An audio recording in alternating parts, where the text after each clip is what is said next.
Nang dumating si Tia Cora, ay agaran din ako nagpaalam para umalis na.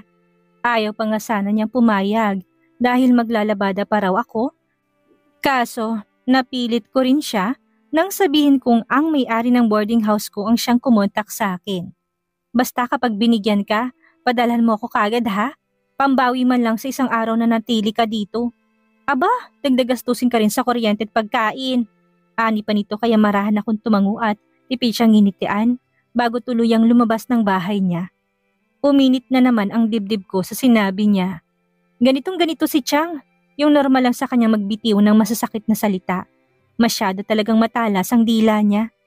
Ngunit dahil nga nag-iisang tiyahin ko siya, hindi ko naman kayang patulan at mahindian.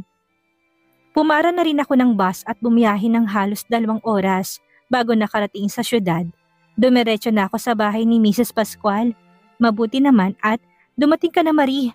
Ito na yung resibo. Pakibigyan niya lang doon sa mga nangungupahan sa apartment. Aanin nito at matapos ibigay sa akin ang sinasabing resibo.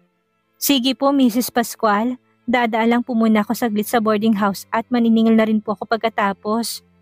Tuwid na turan ko na ikinatango ng ginang. Kailangan ko kasing iwan doon ang dala kong bag. Hindi na rin ako nagtagal sa bahay niya. Naglakad pa ako ng ilang metro patungong boarding house ko. Yung mga apartment naman na sisingilin ko hindi rin gaanong kalayuan sa boarding house ko. Kaya nang makarating ay diretso pasok agad ako. Naku, kung nakita mo lang talagang matutuod ka. Sobrang gwapo, grabe. Sobrang yummy pa ng katawan sis. Kuryoso ako napahinto nang marinig ang pag-uusap ng nasa kabilang kwarto. Nakabukas kasi ang pintuan, kaya rinig na rinig kong tilihan at hagikikan ng mga babae.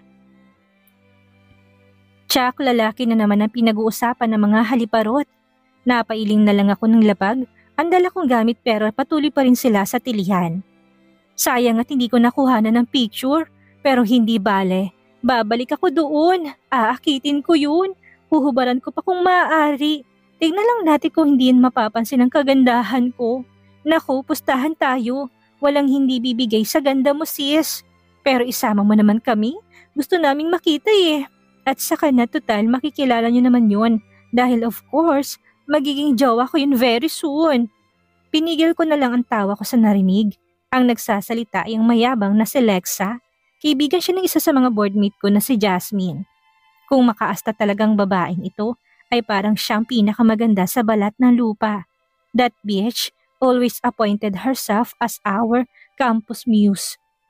Ganon kataas ang level of confidence niya. Yun nga lang, nang misang may nag-nominate sa akin ay akong nakakuha ng may pinakamaraming boto na kahit ako hindi ko akalain dahil simple lang naman akong estudyante na pag-alagala sa campus. Pero dahil nga gusto ko lang ng simpleng buhay at makapag-focus sa pag-aaral ay ako rin ang kusang umayaw sa posisyong iyon. Kaya magmula noon ay mainit ng dugo ni Lexa sa akin na pati sa mga lalaking nanliligaw ay nakikipagkompetensya siya kahit ang totoo wala naman akong pakialam. Hindi naman niya ako kagaya na puro kalandian ang nasa utak. I wonder kung sino na naman kaya itong lalaking natitipuhan niya. Halatang sobrang gusto niya, huhubaran daw eh. Matapos uminom ng tubig ay lumabas na rin ako kaagad. Kaso naglalakpa lang ako ng pintuan nang siya namang paglabas ng mga grupo ni Roxy. Hoy Purita! Bahagya ako napalingon sa gawin nila nang marinig kong pagtawag ni Lexa sa akin. Kita ko kaagad ang mapanghusgang mga mata na nakatutok sa akin mula ulo hanggang paa. Purita ang tawag nila sa akin dahil hindi naman lingid sa kaalaman ng lahat ang status ko sa buhay. Isa pa, nakakapag-aral lang ako dahil sa scholarship na nakuha ko sa universidad. May kailangan ka ba? Buong loob na sagot ko kaya rumihistro lalo ang inis sa mukha nito. Wala. Gusto ko na sabihin sa'yo na mukha kang basura sa suot mo. Matari na sambit nitong ikinahalakak ng mga tropa niya. Nakataas na upa ang bruha habang nakahalukip-kip. Lihim kong sinulya pa ng sarili. Wala namang mali sa suot kong lumang t-shirt at pantalon dahil malinis naman to. Pero syempre kumpara sa mga suot nilang halos lumuwa ng dibdib at singit ay basura nga siguro ito sa paningin nila.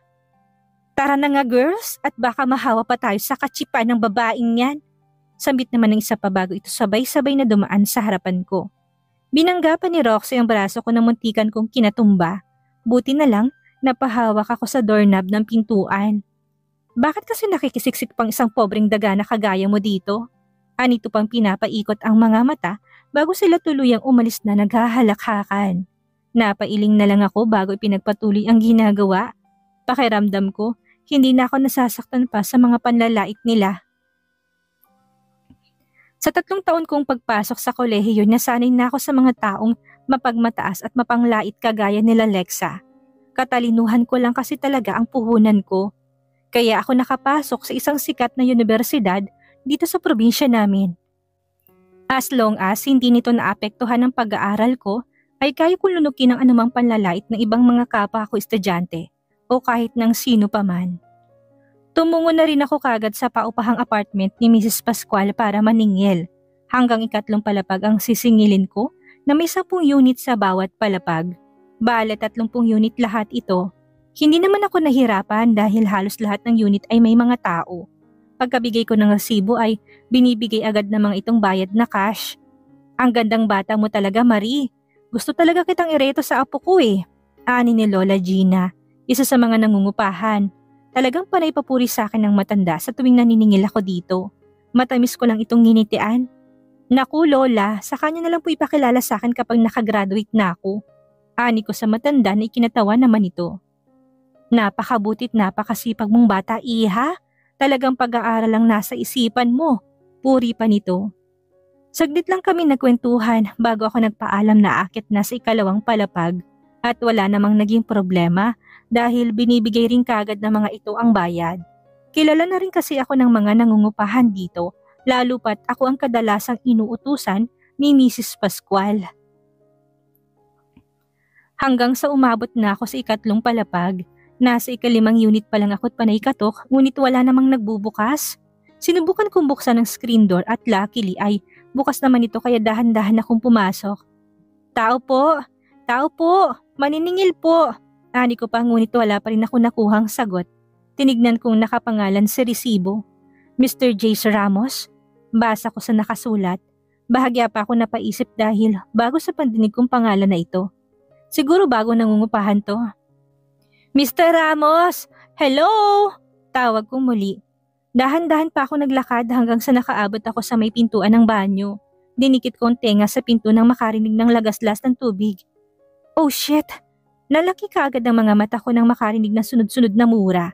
At hindi lang ito basta mura dahil para itong nasasarapan na hindi ko mawari. Hindi ko alam kung anong pumasok sa kokote ko at mariin kong sinilip ang awang ng pinto na hindi maayos ang pagkakasara. Natutup kong bibig na unti-unting maaninag kung anong ginagawa ng lalaki sa loob. Diyos ko po! Bulalas ko sa isip na makitang hubot-hubad nitong katawan habang binabasa ang sarili sa tubig na nagbumula sa shower. Halos nagsitayo ang lahat ng balahibo ko sa katawan nang mapansin ng isang kamay nitong nakahawak sa kanyang pagkalalaki. Nalaki lalong mga mata ko't halos natuod sa kinatatayuan. Goodness! Buhay na buhay ito na may gustong manuklaw anumang oras. At buong buhay ko ngayon lang ako nakakita ng aring sa lalaki. Diyos ko po. The man is gently playing his manhood. Paitaas hanggang paibaba hanggang nakapikit ang gwapo nitong mukha. At sa tipo ng pagmamasahe nito'y panay naman ang ungol mura na lumalabas sa bibig nito. Ah, bastos! Dahil sa kabog ng dibdib, bigla na lamang ako napasigaw at napatakip na mukha. Pero bago pa man ako makatakbo palabas, naramdaman ko na lang ang malakas na puwersang humila sa akin papasok sa loob ng banyo. Dahik! At nang dahan-dahan akong napadilat, ay kita ko nagbabagang mga mata nito sa kulay abo. Mabilis ako nitong pinasandal sa pader ng banyo. Tinakpan nitong bibig ko't gamit ang isang kamay niya, kaya kahit anong sigaw ko'y walang lumalabas na boses sa aking bibig. Sinipa pa nitong pintuan, kaya kumalabog ito ng malakas bago sumarado. Para akong aatakihin sa puso dahil sa takot na nararamdaman. Napapikit na lamang ako habang nagpupumiglas. Ngunit hindi ko magawang makawala dahil kinulong ako ng isang baraso nito. Kasing tigas ata ng kahoy. Pakawalan mo ko! Ah, bastos ka! Sigaw kong muli sa pagmumukha nito nang lumuwag ang pagkakatakip niya. Hindi ko magawang magdilat ng mga mata dahil sa takot. Takot na makitang hubot-hubad sa harapan ko't baka kung ano pang kahalayan ang gawin nito sa akin. Shit, what did you just say? Paano ko naging bastos samantalang ikaw itong trespassing? Who the heck are you? Umalingaw-ngaw ang baritonong boses nito sa loob ng banyo. Ramdam kong galit at gigil nito. Maniningil ako ng renta. Nagkakanda-utal-utal na sagot ko dahil sa matinding kaba. Tangina, at sino nagbigay sa'yo ng permiso na pumasok at talagang sinilipan mo pa ako? Gustong-gusto mo bang nakikita mo ha? Galit na usal nito. Iyak! Anong gusto? Ang laswa mo nga eh. Baboy ka. Ganting sigaw ko naman. Dahan-dahan kong pagmulat ng mga mata, ngunit halos maduling ako sa sobrang lapit namin. Hindi masyadong klaro sa akin ang pagmumukha niya. Bastang napansin ko lang, agad ay ang matangos nitong ilong at ang mapupulang labi. Ayaw kong tingnan ng ibaba nito at baka makita ko na naman ang alaga niyang makapanindig balahibo sa laki. Malaswa pala ha. Anito pa't nanunod yung mas inilapit pang hubad na katawan niya sa akin. Kaya nang maramdaman ko hindi na gaanong mahigpit ang pagkakahawak nito sa akin ay nakakuha kagad ako ng tiyempo para makawala. Lumayo ka bastos! Sigaw ko't sinipang pagitan ng mga hita nito. Kaya napaigking itong napahawak sa pagkalalaki niya. Tinula ko siya ng ubod lakas kaya napalayo siya sa akin. Napakabilis na naging kilos ko para makalabas ng banyo. Shit! I heard him scream in anger. Kumaripas ako ng takbo palabas at nang medyo nakalayo na, ay napahawak ako sa dibdib ko dahil sa sobrang lakas ng kabog nito. Hingal na hingal ako't para akong kakapusan ng hininga sa nangyari. Marie, ayos ka lang ba? Para ka nakakita ng multo. Tanong ng isang ginang na tenant nang makita ko nito sa may hallway. Sunod-sunod ang pagtango ko sabay turo sa unit kung saan ako nanggaling. May... Hindi ko matapos-tapos ang sasabihin. Tangina, ano sasabihin ko? Na may nakita kong lalaki na walang saplot na nagsasarili habang naliligo? At ang tanong, bakit ko nga ba nakita? Hindi ba't ako naman ang nanilip dahil sa labis na kuryosidad? Buwisit talaga! Ngayon ko lang napagtanto na kasalanan ito ng pagiging tsismosa ko. May ulit ng ginang kaya nag-isip ako ng magandang idadahilan. Nag-i-ehersisyo po ako, Mrs. Ruiz, kasi may marathon po kami next year. Next month po pala. Sasali kasi ako. Palusot ko at ngumiti ng pekeng hindi naman ito mahahalata. Pero totoong may marathon talaga kami sa universidad. Hindi ko lang sure kung kailan. Pero hindi rin naman ako sasali. Natawa na lang ang ginang at napailing. Kaya pala rinig kong kalampag ng mga paa mo sa pagtakbo. Pero huwag ka dito magtatakbo, iha, at baka maingayan ng ibang umuupa. Sambit naman ito sa mahinang boses. Kaya humingi na lamang ako ng pasensya. Ilang minuto pa ako nagpahinga bago nagpatuloy maningil sa ibang mga unit. Pagkatapos nito'y uuwi na ako. Wala na akong balak-balikan ng lalaking bastos na yun. Bahala na si Mrs. Pascual na maningil doon. Tutal, yun lang naman ang hindi ko nasingil. Abot-abot ang kaba ko sa takot na baka lumabas ang lalaki at hanapin ako. Baka gantihan ako dahil napuruhan ng sipa ko yung malaking junjun niya. Huwag naman sana, usal ko sa isipan. Kaya naman matapos masingil ang mga natirang unit ay kumaripas agad ako ng alis. Dumiretso na ako sa boarding house ko at dito na nagpalipas ng oras. Mamaya ko na lang ibibigay ang nakolekta ko kay Mrs. Pascual. Total, sabi ng ginang hapon raw siya makakabalik. Nakailan tungga na ako ng tubig sa baso para bawasan ng kaba sa dibdib ko ngunit pakaramdam ko'y hindi man lang ito nakakatulong. Sa tuwing ipipikit kong mga mata ay ang alaga ng lalaking yun ang nakikita ko. Shit! Ilang beses kong tinapik ang noo ko. Nakakatroma. Diyos ko, ibang-ibang impact nito sa pagkababae ko.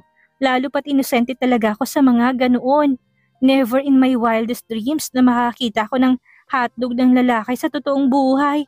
At ang masaklap, lalaki nagsasarili pa. Yaki! Windang na windang pa rin ako nang biglang may malakas na boses na nagsalita. Hoy Marie! Bakit hindi ka nag-text na nandito ka na pala, aber? Halos sumiwalay ang kaluluwa ko sa pagkagulat. Napahawak pa ako sa dibdib kong sobrang lakas ng kabog bago tinignan ng masama si Vivette, ang nag-iisang best friend ko na ubod ng ingay at ligalig. Inis kong binato sa kanyang plastik ng basong hawak ko, kaya nasa pulang malapad nitong noo, buti na lang wala na itong lamang tubig. Asar akong umupo sa higaan kong gawa sa kawayan. Aba! Ikaw pang may ganang magalit ngayon. Ano bang nangyayari sa'yo? Nagmamaktol itong pinulot ang baso bago umupo sa tabi ko. Diyos ko, Vivi, wag mo akong sermonan. May trauma ako ngayon. As in, malalang trauma. Bulalas ko kaya ng laking mga mata nitong niyugyug ang balikat ko. Ano? Bakit? Ano nangyari sa'yo, Marie? Ang OA mo, pwede bang umayos ka na muna ha? Kahit ngayon lang, isarado mo muna yung bibig mong parang Armalite. Umiiling na turan ko kaya sumenyas itong zinizipper kunwaring bibig niya para magpatuloy na ako sa sasabihin ko. Lukarit ka talaga. Hindi ko alam kung paano ko ikikwento sa kanya dahil talagang nakakahiya yung ginawa ko. Pero kung wala naman akong pagsasabihan ay parang sasabog yung utak ko sa kakaisip sa nangyari. Isa pa, kahit naman ubod ng daldal itong si Vivette, ay mapagkakatiwalaan ko naman siya pagdating sa mga sekreto. Nalaki na mga mata nito na mukhang nababagot na sa paghihintay, kaya napakwento na lang ako sa kanya kalaunan. Pero hindi ko na kinuwento yung pagsasarili ng lalaki. Para kasing sobrang personal na kapag ganun. Kaya sasarilinin ko na lang muna yon. Ano? Ginawa mo yun? Gulat na gulat ito at napalakas pang boses kaya tinakpan ko pang bibig nito. Huwag kang maingi sabi eh. Pero seryoso, bakit mo nga sinilip? Mahina't kalmado ng boses na tanong nito matapos kong kunin ng kamay ko nakatakip sa bunganga niya. Hindi ko naman sinasadya eh. Isa pa, kasalanan niya kasi hindi siya marunong mag-lock ng pintuan. Dahilan ko dahil yun lang naman ang nakikita ko para pagtakpan kahit papanong mali ko.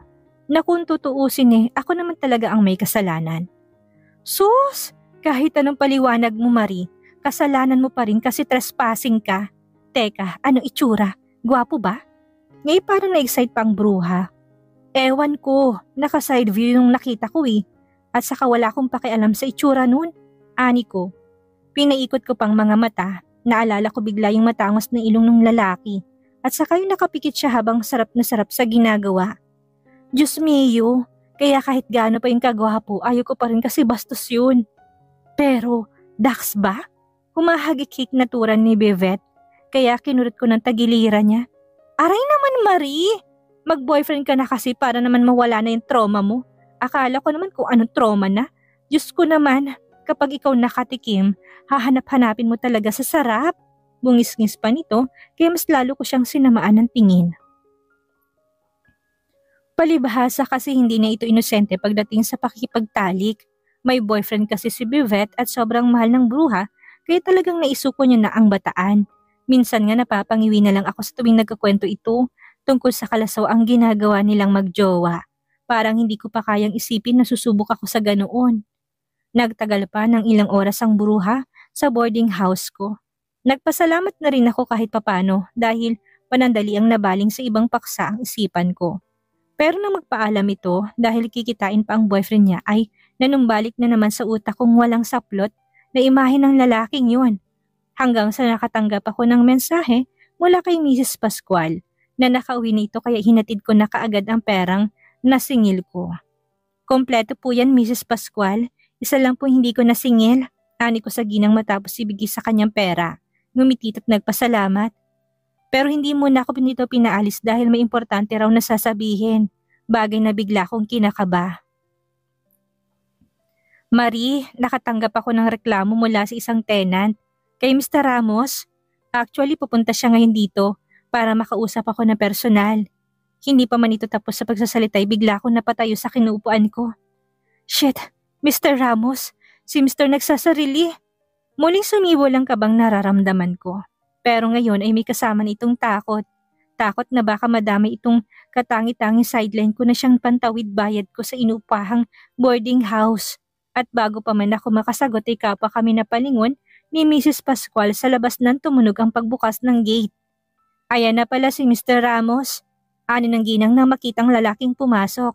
Napaawang ako't halos natuod sa kinatatayuan ko nang magpang-abot ng mga mata namin ng lalaking kanina pa hindi mawala-wala sa isipan ko.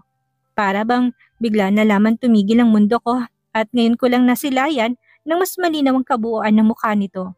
At isang salita lang ang masasabi ko habang hindi inaalis ang mga mata sa napakagwapo nitong mukha. Perpekto dahil wala kang maipipinta sa pisikal nitong anyo Natalo pang nagagapuhang mga artista at modelo. Buong buhay ko'y ngayon lang ako nakakita ng ganito kagwapong nilalang. Yun nga lang, bastos ito. Shit, ilang beses ako napakurap dahil sandali ko nakalimutan ng kalaswaang ginawa nito dahil nalinlang ako ng gwapo nitong mukha. That woman, Mrs. Pascual, pumasok yun ng walang permiso sa loob ng unit ko at nalaki ang mga mata ko sa narinig at para akong nanumbalik sa biglaang pagkawala sa konsentrasyon. At bago pa man ito matapos ang sumbong niya ay patakbo ko itong nilapitan at ako naman ngayon ang nagtakip sa bibig nito gamit ang aking kamay. Hindi ko nito patatapusin sa sasabihin niya dahil tsak, mawawalan ako ng sideline. Sideline para makabayad sa inupahan kong kwarto. Mrs. Pascual, kakilala ko po kasi to si Mr. Ramos. Di ba tol? Mag-usap lang po kami sa labas. Palusot ko sa ginang na mababanaag ang kalituhan sa mukha. Walang pasabing hinila ko ng ubod lakas ang kamay ng lalaki, papalabas ng bahay. Bahala ka na kung anong isipin nito basta ang mahalaga sa akin ngayon ay maisalbang renta ko. Hey, my hand! Anito nang tuluyan kami makalabas at medyo nakalayo na sa bahay ni Mrs. Pascual. Inis nitong hinilang kamay niya kaya napatigil na rin ako sa paglalakad. Nailang akong humarap sa kanya sabay ngiti ng pilit na pilit habang ito'y nakaiting ang pangang nakatitig ng masama sa akin. You intruder! Sambit bigla nito habang nakaduro sa akin. Kaya hindi ko alam kung ano sasabihin ko, lalo pat magkasalubong ng mga kilay nito sa pagkairita. Mr. Mr. Ramos, pasensya na. Please, patawad sa nagawa ko. Hindi ko naman sinasadya Pakiusap ko. Hindi ko alam kung saan babaling dala na rin ang hiya. Patawad? Matapos mo kong silipan at sinipa, do you think asking pasensya is enough? Sarkastikong sambit nito, kaya napakagatlabi akong tumingin sa kanya. Sinalubong niya naman ang tingin ko na isang manaiinis at masamang tingin. Napakagwapo nga nito pero mukhang hindi lang malibog, kundi arugante pa. Kung hindi ko lang nakitang halimaw na alaga nito baka mapagkamalan ko pa siyang bakla. Kaso malabo siyang maging ganun dahil sa nakita kong pagsasarili nito. Halatang mahilig sa kalibugan ng lalaking to. Nagulat ako Bakit mo naman kasi ako hinila sa loob ng banyo? Tapos hindi ka malang nahiya? Walang saplot ka pa? Depensa ko naman sa sarili. Tumikwas ang isang sulok ng labi nito. At kanina ko mahihiya? Sa'yo? Look at yourself. Anito pa sabay kilatis sa akin mula ulo hanggang paa na para bang ako ang pinaka nakakadiring nilalang sa balat ng lupa. Aba, ang yabang. Inis na usal ko na lang sa sarili. Mapanglait pang walang hiya. Isa pa halata namang gusto mong napanood mo. Enjoy na enjoy ka nga hindi ba? Pero nung nahuli kita, nagtititili ka. Sagot naman nito't mukhang hindi magpapatalo. Anong enjoy? Hoy, ang sagwa ka mo sobra. Hanggang ngayon nasusuka pa rin ako. At saka bakit kasi hindi ka naglalak ng pintuan? At bakit kailangang himas? Basta, may mali ka pa rin. Sambit ko na lang. Hindi ko magawang dugtungan ng sasabihin dahil masyadong malaswa. Napailing na lang ito na parang hindi makapaniwala sa narinig. Shit, at bakit ka rin pumasok? Kahit bukas pa, wala ka pa rin permiso so it's all your goddamn fault. Tumikwas ng isang sulok ng labi nito habang nakakuyom ang kamao. At mukhang hindi ako mananalo sa argumentong ito. Lalo pat kahit ako sa sarili ko'y alam ko mali rin ako talaga. Napabuga na lamang ako ng hangin. Fine. Sorry na nga. Nakangusong sabi ko para matapos na. But that's not enough, miss. Ang laking abala ng ginawa mo. At nanakit ka pa. Babaugin mo ata ako Pagmamatigas pa rin nito. Nakagat ko ng ibabang labi. So ano pwede kong gawin para mapatawad mo ko? Desididong tanong ko. Nagsimula ng sumibol ang kaba at baka mangyari na nga ang kinatatakutan ko. Inis itong napailing. Nating, dapat malaman ito ng amo mo at nang matanggal ka sa serbisyo. Napanganga ako at biglang nakaramdam ng pagkataranta. Diyos mio, ito na nga bang sinasabi ko Kaya nung akmang tatalikod na sana ito hinabol ko ito ng mabilis at hinarangan gamit ang dalawa kong kamay. Teka lang, wag naman po mister, baka hindi lang sideline mawala sa akin. Baka paalisin ako ni Mrs. Pascual, maawa ka naman. Kabadot seryosong pakiusap ko na. Kung kanina'y parang nagagawa ko pang kumalma at makipagsagutan, ngayon hindi na dahil takot na ang nararamdaman ko. Kinunutan ako nito ng noo habang nakahalukip-kip na humarap. Seryosong seryoso din ang itsura niya habang nakatitig sa akin. I don't care. Matigas na sabit nito kaya mas lalo akong nakaramdam ng kaba at takot. Please, mister, I'm sorry. Aminado na ako na mali ko naman talaga kaya ako nakikiusap sa'yo. Hindi ko lang alam kung saan ako makakahanap pa ng murang mauupahan kung paalisin ako ni Mrs. Pascual. At saka sumasideline ako sa kanya para matustusan ang pag-aaral ko. Mahabang salaysay ko. At habang sinasabi ito sa kanya hindi ko namalayan ang unti-unting paglaglagan ng mga butil sa aking mga mata. Kapag ganitong gipitan ng pag-uusap ay talagang mababaw ang mga luha ko. Napailing lang ito sabay pakawala ng malalim na buntong hininga. Ipaglalaban na lang kita, ipagluluto o pwede ring lilinisan ko na lang ang unit mo nang walang bayad. Magsiservisyo ako sa iyo ng libre. Ani ko pa sabay pahid ng namamasang mga mata. I don't need your service, miss. And don't block the way. Dadaan ako. Aroganting sabi nito kaya malungkot akong umalis sa daraanan niya. Para ako nawalan bigla ng pag-asa. Mukhang hindi lang masas ang matigas sa lalaking ito kundi maging puso. At base sa itsura nito, mukhang hindi ito yung tipo na madaling pakiusapan. Hindi ito yung tipong maawain sa kapwa. Tanaw ko na lang malapad na likod nitong matikas na naglakad papaalis. Nakagat kong ibabang labi. Mukhang kailangan ko na atang simulan ang pagbabalot at hintayin na lang kung kailan ako ipapatawag ni Mrs. Pascual para palayasin. Umuwi akong laglag ang balikat sa sobrang pag-aalala sa mangyayari ay hindi ko man lang namalayan na gabi na pala. Ni hindi ko magawang nguyain ng maayos ang niluto kong cup noodles para sa hapunan. Hanggang sa nakatulugan ko na lang ang pag-iisip, umaasang gigising ako kinabukasan nang walang problemang haharapin. Jay's POV. What the heck? Really? Damang-dama ko ang halakhak ng kaibigan ko si Jomar sa kabilang linya. Matapos kong ikwento sa kanya ang nangyari kanina at kung paano sipain ng babaeng yun ng pagkalalaki ko'y pinagtawanan pa ako ng loko. At tuwang-tuwa ka pa sa lagay na yan. Pasarkastikong sambit ko na mas lalong kinatawan ito ng malakas. Sorry bro, but I can't imagine na may babaeng gagawa sa'yo ng ganun. I mean, halos lahat ng babae nagkakandara pa kang hubaran, pero isang yan mukhang hinahinto-kututan pa. At take note, sinipa pa. Shit bro, that sounds interesting ha? Anito kaya napaangat ang isang sulok ng labi ko. He's right. Namumukod tangi ang babaeng yun sa lahat na kumakaastay parang diring-diri pa sa akin at sa may pagmamayabang kong alaga. Gayong halos lahat ng babae ay ginagawa na lahat na mapang-akit sa akin matikman lang ito. Pero maganda ba? Pasok ba sa panlasa mo? Panunodyo pa ni Jomar na ikinakunot ng noo ko. Biglang lumitaw sa imahe kong inosenteng mukha nun, may kaakit-akit na mga mata, maliit at matangos na ilong, natural ang kapulahan ng labi, mahaba at itim na buhok. But, ewan, parang may sayad, naiiling na usal ko. Hindi ko magawang purihin ang ganong klaseng babae na parang maton kung kumilos. Idagdag pang bunganga nun na nakakaurat. For Pete's sake, never ko yun matitipuhan. Sayad ba talaga? O baka naapaka lang ang ego mo dahil for the very first time ay may isang babaeng dinedmang kagapuhan at kakasigan mo. Nanito pa na mas sinamahan ng malakas na hagalpak ng tawa. Inis ako napabugan ng hangin.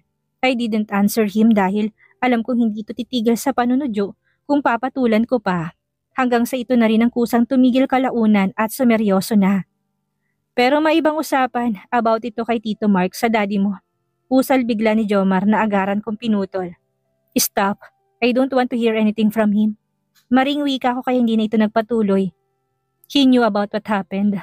At magmula nang itakwil ako ni daddy ay kinalimutan ko na rin na may pamilya pa ako. And my life is now better being and living alone. No one dictates me. Fine bro. Anyway, I'll transfer the amount that you need. Hindi to kalakihan but I hope it can help. Alam mo namang hindi ako binibigyan ni mom ng malaking pera sa account ko dahil yun ang advice sa kanya ng daddy mo. Hindi ko rin mapapangako kung makakapagpadala pa ako sa'yo next time. Salaysay pa nito and I just nodded like Jomar could see me. Nagpasalamat na rin ako sa kanya bago ibinaba ang tawag. Talagang napakatuso ni daddy. Gusto niya ipamukha na malaking kawalan sa akin ng pagsuway sa kanya. That I can't stand with my 2 feet without him. Lahat ng bank account ko hinold niya. Kaya ni Singkunduling wala akong magamit. At alam din niyang si Jomar lang ang malapit na kaibigan ko na siyang lagi kong nalalapitan. Kaya maging yun ay gusto niya ring kontrolin. Shit, he's totally insane. Inis ako napakuyom ng kamao. Naalala ko bigla kung paano ako tanggihan ng mga modeling agency na ina-applyan ko para sana bumalik sa pagmomodelo. They didn't accept me kahit ako pa man na pinaka-in-demand na modelo noon. At alam ko na dahil yun sa impluwensya ni Daddy. I remembered one of the owner frankly told me na ipapasara daw ni Dad ang agency ng sino man tumanggap sa akin. So I have no other choice right now kung hindi umasa na muna kay Jomar. And I know na kinailangan ko ng kumayod one of these days. Jomar will also suffer kapag nalaman ni Daddy ang ginawa niyang pagtulong sa akin. At isa lang ang naisip kong solusyon para kumita. Yun ay ang balikan ng first love ko, ang pagpipinta. Tumayo ako't pumasok na ng kwarto. I saw the unfinished painting I paint weeks ago. The paint was all about the scenery of the beautiful beach here in San Agustin. Yun din ang araw na nakilala kong ginang na si Mrs. Eleanor Pascual, ang may-ari nitong apartment na tinitirhan ko ngayon. Wala sana talaga sa plano kong pagtira dito. Sadyang mabait lang si Mrs. Pascual dahil mura lang inalok nitong renta nung isang beses na pakwento ako sa kanya na naghahanap ako ng mauupahang apartment. And when I got here, I started to love the place. Napakalayo nito sa siyudad ng Manila. Malayo sa mga taong nakakakilala sa tunay kong pagkatao. Pagkataong ayaw ko nang balikan at kakalimutan ko na. It may be hard to start for a new life, but I know I can do it. At